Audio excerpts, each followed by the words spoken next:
Hello guys, this is Darcy and Tama Mario Gondaga, and we are here for this exclusive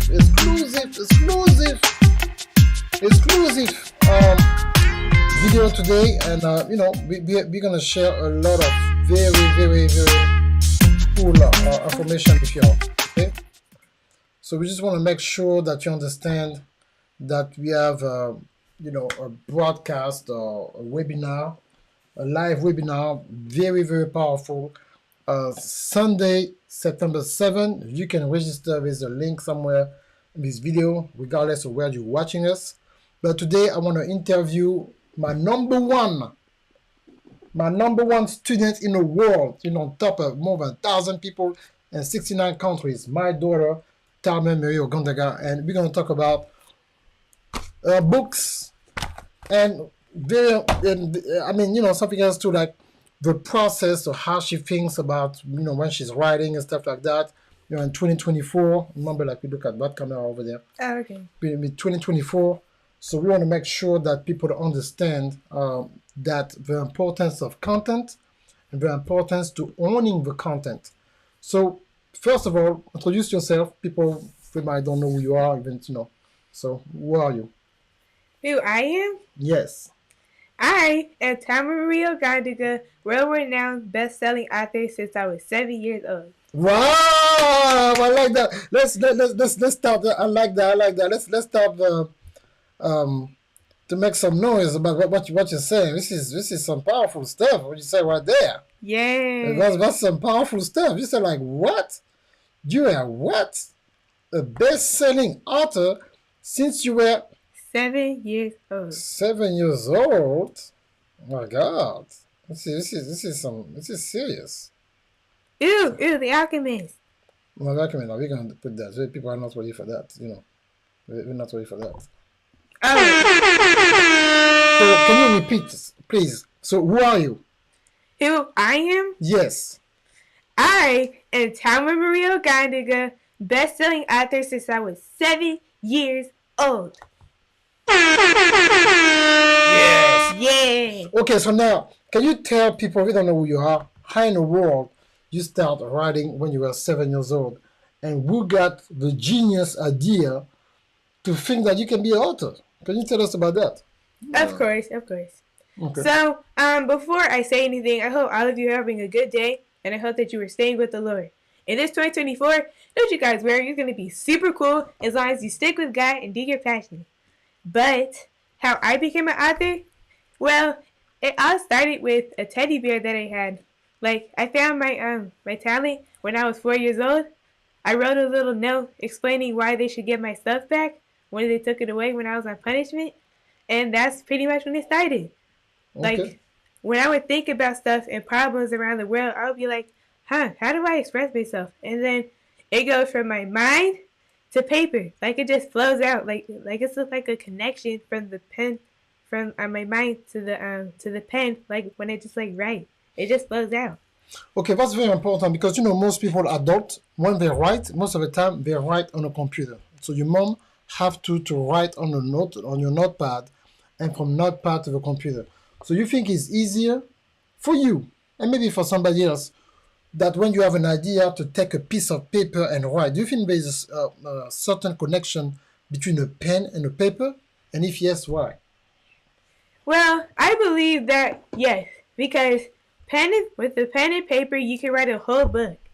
And I was just saying, like, when you have ideas and you want to jot them down, you don't want to forget them. You're like, oh my gosh, I could put some shoes on so my feet don't get wet. You write it down for tomorrow, and that's your idea.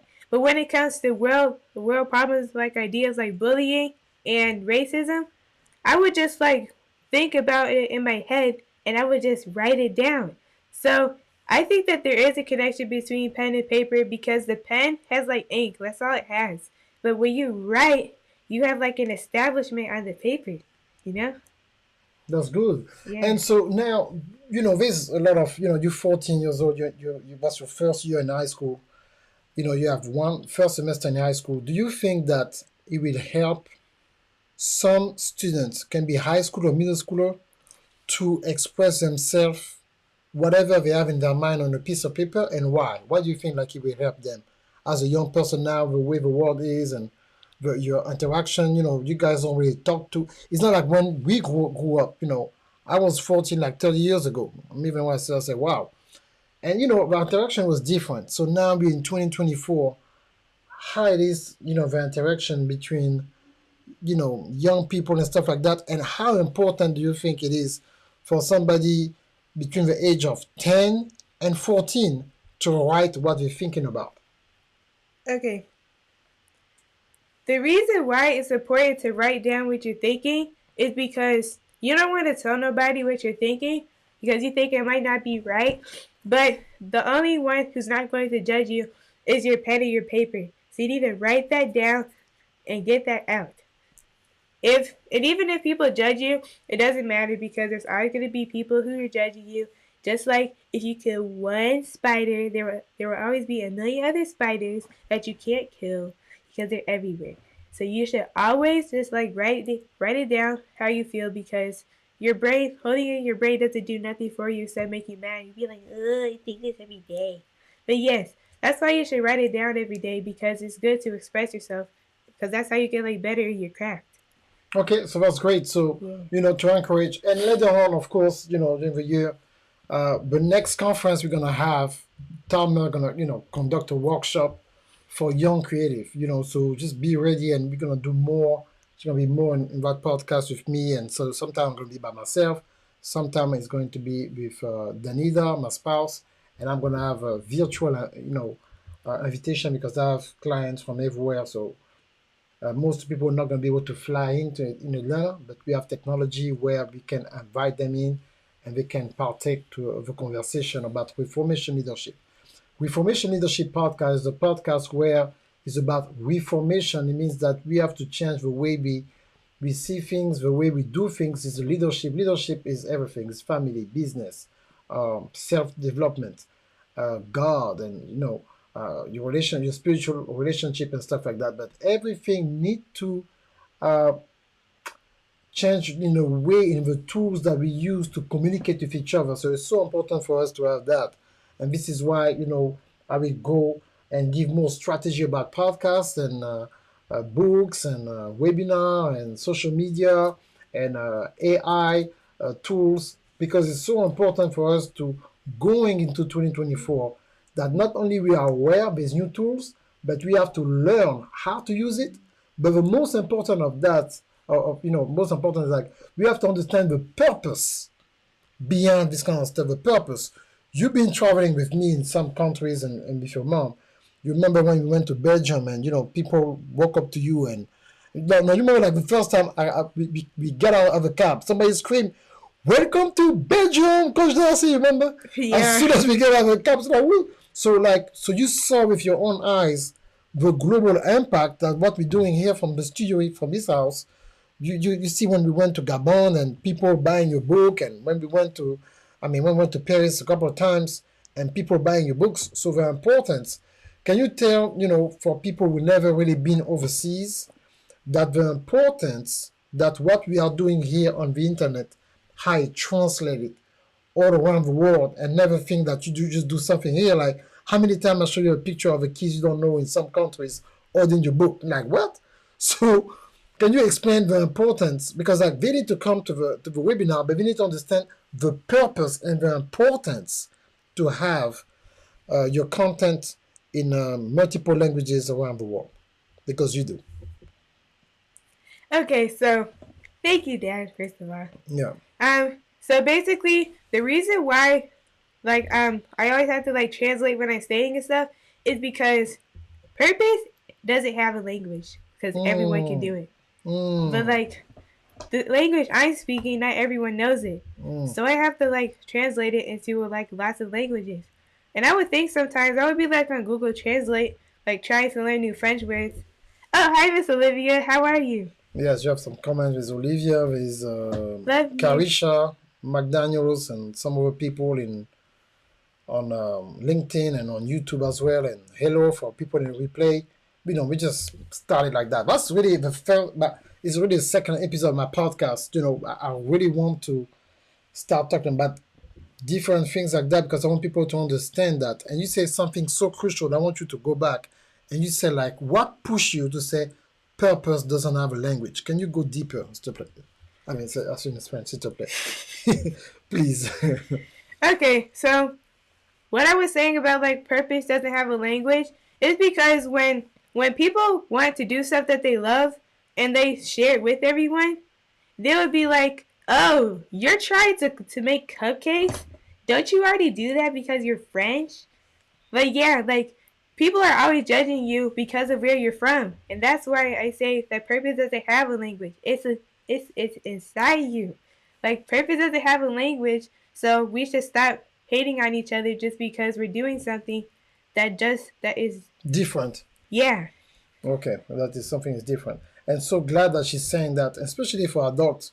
Maybe you have a gift, you have something, and you want to express yourself, and you hesitate. It's like, maybe I'm not gonna have enough like, or people might not going to watch. And remember when I always talk about like it's not about the likes, it's about the impact. And you saw like the impact that we have on people all around the world, even here in the United States, or when we go to France, or we go to Gabon, Cameroon, or Canada, or the French West Indies. Now, you have a new book, complete it. You cannot save a title, okay? You cannot save a title, but I want you to talk about how important, especially me and your mom, how we push you so hard to finish that book and how long it took you to finish that book. Can you talk about that a little bit? Okay, so basically, I was supposed to finish my book a while ago, like when I was still in 8th grade, which was like last year. But it took me so long. Because when I got out of 8th grade, I had run into like lots of situations. Like I had unfaithful friends, people who hurt me. Like the whole 8th grade, like there was this one girl who didn't like me. And I just didn't respond to her. And she turned the whole 8th grade against me. So I felt like everything was against me and it was hard. So I stopped writing because I felt like I was like, what's the point? Nobody likes me, so it doesn't even matter. But then and sometimes I would just like cry and stuff, and I would be like, what am I going to do with stuff? Because I love writing, but I don't want to because I don't want people to hurt me.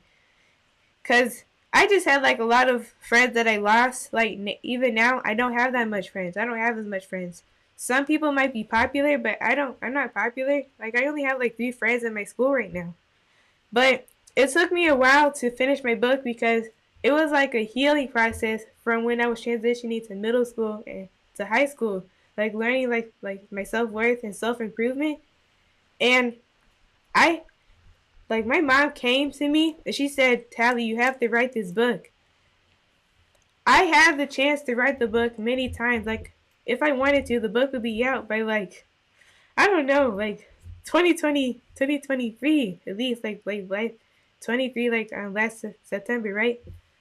And the truth is that I was getting too self conscious about my writing because the thing that people will do to you, sometimes you'll do it to yourself. Like some people will be like, "What are you even talking about, Talmer?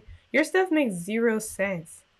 And I would just look at my writing, and if I saw something that didn't make sense, I wouldn't type it. And I would just be like, "Mom and Dad, I don't want to release this because some people are going to say it doesn't make sense, and I want everyone to understand."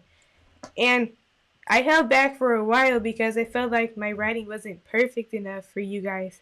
Because I love you guys. I want you guys to love me. I want to love you. So, but I felt like my writing wasn't perfect enough, so that's why I didn't finish it for a while.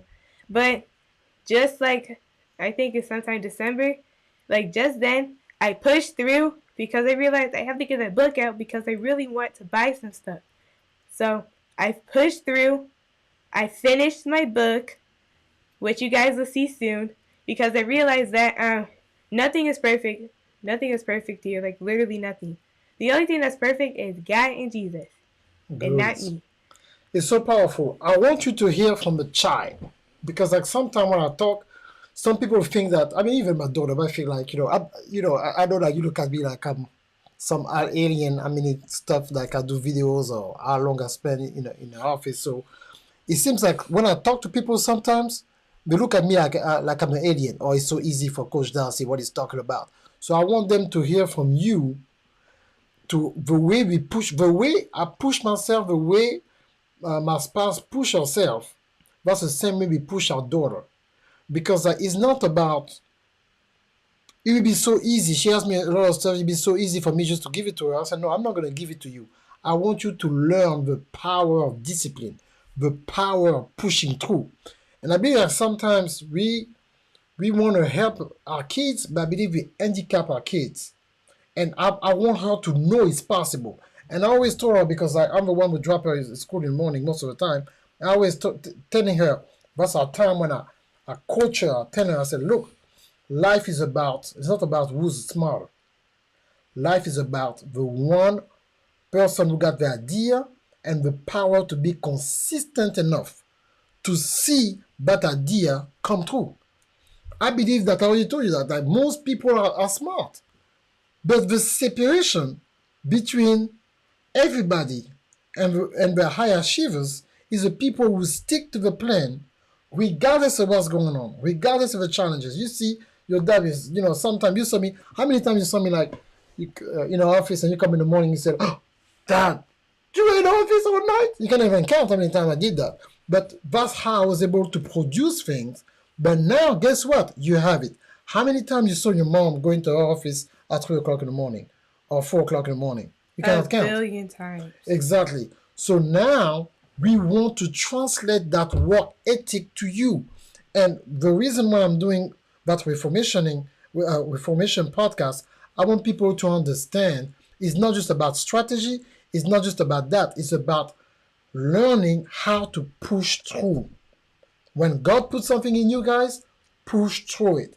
And the reason why I'm doing that webinar is going to be in English only on Sunday at 8:30 is because I want people to understand that how is so important. And again, I know you're tired, but like what I said, you're tired already. But like I say, yeah, we here, so you cannot just do it like. I'm not tired. It's just when I yawn, my eyes.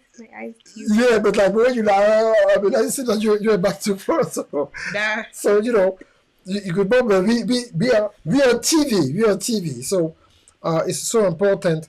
And I what I teach guys, that's what I live. So I don't want you to think like it's just like a marketing webinar. Even if I'm going to market my coaching program for the year, I want you to come and learn. And I believe that I will have a special guest on my webinar. We're going to talk about different aspects of content, monetization and content creation. I don't want you to think that when you come online, you have to post and hope. I want you to post from a purpose. I want you to create from a purpose. I want you to think about helping maximum people with a purpose beyond and understand that's a God-given gift. And I don't want you to be spiritually or intellectually constipated. Like you cannot come out with what you have because you don't understand how to utilize the tools that we have, artificial intelligence, to be able to put your product out and develop a system, and that system will work for you, and you're not going to have to just depend on somebody to like you to produce, but it's going to come from the inside, and there's people in the world who need to hear your voice. And so it's not like the way it used to be complicated to be technical. Now there's so many tools where you don't have to be technical. So you're going to hear more from us, more from Talmer and I, and more from myself, more from Danida. I finally have my website in English, reformationleadership.com. It's like, 75% complete, but enough for you to go there and to have an idea of what you're about. I'm about to add way more things to it, but it's enough for you to go there and register. And of course, if you haven't got my book yet before you come to America, you better, go get it and understand my story. I have the English and the French version. So do what you have to do. It's instant download. Don't need to go to Amazon. And that's something I'm going to talk about too. How it's important. It's good to have your book on Amazon, but it's not enough. Okay, it's not enough. You need to be able to have, to be able to sell your book somewhere else. So thank you so much. What we're going to do, we're going to take two questions. I don't know who's there. We're gonna take two questions. So if somebody have a question for me or for Tama, and then we're gonna go, because I believe I can hear Ogo. I believe Ogo may be looking for you or something. Yeah. Yeah, that's my 6-year-old son. So My little brother. yeah. So if you have any questions, put it in the chat. If not, we're gonna go. Yeah, Q&A. Bring it on. Yeah. So just we're gonna answer some questions. Do not hesitate. Feel free to ask questions. No. But if not, I'm gonna go to bed. Okay, guys. So what we're gonna do? What we're gonna do? You know what we're gonna do? We're gonna play a little 30 seconds. Let people write. Sometimes it takes time for people to write. But 30-second The first time? outro. You have a song that you like, that Yeah. they will like too, and then after that, if nobody wrote something in the chat, we're gonna go. Okay? Oh, the outro music? Yeah. Oh, okay. Oh, there's one.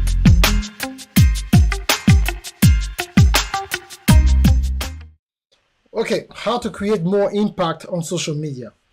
So how to create more impact on social media is like, the question is good, but let's just remove more, because you're going to put pressure on yourself to create more impact. Start thinking about how you can make a difference. Okay, we will change that to make a difference. And to make a difference is less pressure on you. You have to increase your authenticity. So you have to reintroduce yourself, and let people know why what you have to say is so important, and how somebody else might need to hear what you have to say. Okay? So that's number one. Number two, you need to establish a frequency of when are you going to communicate and for how long. And number three, you need to build a structure to make sure that you can build a rapport with people and to know who they are beyond social media. That's something I'm going to talk about in details also during my webinar, is that we need to stop counting on just building an audience on social media, because we don't own that audience. So we need to figure out a way how to transfer that section of people who are on social media, for people from a social media audience to a tribe outside social media.